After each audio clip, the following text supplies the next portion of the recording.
வணக்கம், welcome to Chitra Murali's kitchen.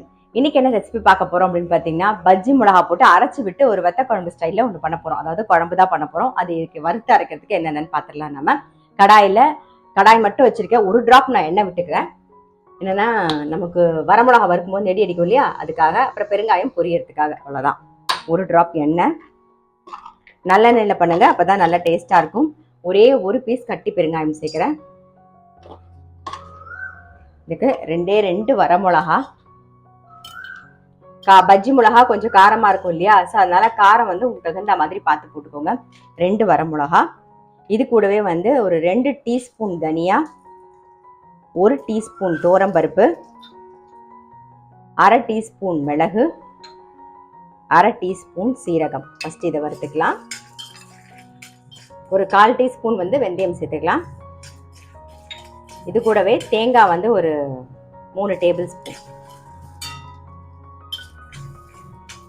அவ்வளோதான். ரொம்ப தேங்காய் வறுக்கணும்னா கிடையாது. ஆஃப் பண்ணிடுறேன். இது ஆறுனதுக்கு அப்புறமா நம்ம வந்து அரைச்சிக்கலாம். இதை எடுத்து ஓரமாக வச்சிருவோம். இப்போ பஜ்ஜி மிளகாயை வதக்கிக்கணும். அதுக்குள்ள அது வதங்குறதுக்குள்ள நம்ம இதை ஆறிடும். அதுக்குள்ள அரைச்சி எடுத்துக்கலாம். நல்லெண்ணெய் சேர்த்துப்போம்.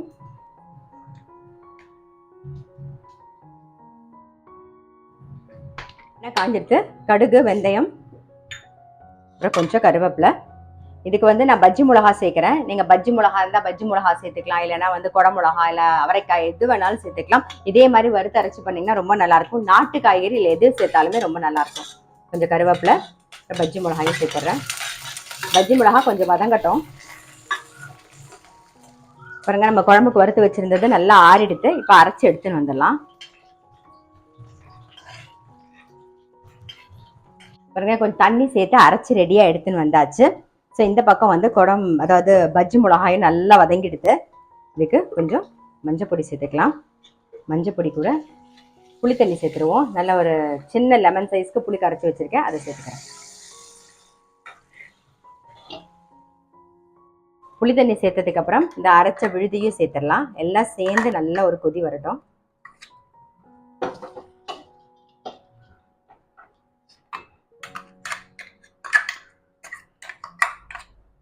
மிக்சி ஜார் அலம்பி அந்த தண்ணியும் விட்டுருவோம். இதுக்கு இன்னும் உப்பு சேர்க்கலை. ஸோ தேவையான உப்பையும் சேர்த்துடலாம் நம்ம. இது கூடவே வந்து கொஞ்சம் வெல்லம். இது புளியோட எடுக்கிறதுக்கு ஆப்ஷனல் தான். உங்களுக்கு பிடிச்சிருந்தா மட்டும் சேர்த்தா போதும். இப்போ இதெல்லாம் சேர்ந்து நல்ல ஒரு கொதி வரட்டும். பாருங்க, ஒரு 5 நிமிஷமாவது நல்லா கொதிக்கணும். இப்போ நல்லா கொதிச்சிடுது பார்த்தீங்களா. நல்லா கொதிக்கிறது. இந்த அளவுக்காவது நல்லா கொதிக்கணும், அப்போ தான் நல்லா இருக்கும். ஸோ நம்மளுடைய பஜ்ஜி மிளகா குழம்பு ரெடி ஆயிடுது. இதில் நீங்கள் பார்த்தீங்கன்னா பஜ்ஜி மிளகா இருக்கு.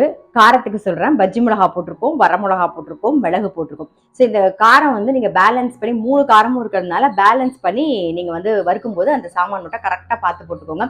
ரொம்ப ரொம்ப டேஸ்டா இருக்கும். ரொம்ப டிஃப்ரெண்டாகவும் இருக்கும். பஜ்ஜி மிளகா இருந்தால் அதை யூஸ் பண்ணலாம், இல்லைன்னா குடை மிளகா போட்டுக்கலாம், இல்லை அவரைக்காய் போட்டுக்கலாம். நான் சொன்ன மாதிரி கத்திரிக்காய் எந்த நாட்டு காய்கறி இருந்தாலும் நீங்க வந்து சேர்த்து பண்ணலாம். ரொம்ப ரொம்ப டேஸ்டா இருக்கும். பஜ்ஜி மிளகா போட்டு இது வரைக்கும் இந்த மாதிரி குழம்பு பண்ணி பார்க்கல அப்படின்னா டெஃபினட்டா ட்ரை பண்ணி பாருங்க. ஏன்னா எப்பயுமே சொல்றதுதான், இது நல்ல சுட சாதத்துல நல்லெண்ணெய் விட்டு பிசைஞ்சு சாப்பிட்டீங்கன்னா அவ்வளோ டேஸ்டா இருக்கும். காரக்கறி ரொம்பவே நல்லா இருக்கும். அப்படி இல்லைன்னா வடாமோ அப்பளாமோ சிப்ஸோ ஏதாவது தொட்டு சாப்பிட்டு பாருங்க. ரொம்ப நல்லா டேஸ்டா இருக்கும். கண்டிப்பா ட்ரை பண்ணி பாருங்க. நான் அடுத்த வீடியோல சந்திக்கிறேன். நான் வந்து இதுக்கு நல்ல அழகா காரக்கறி, உருளைக்கிழங்கு காரக்கறி தான் பண்ணியிருக்கேன்.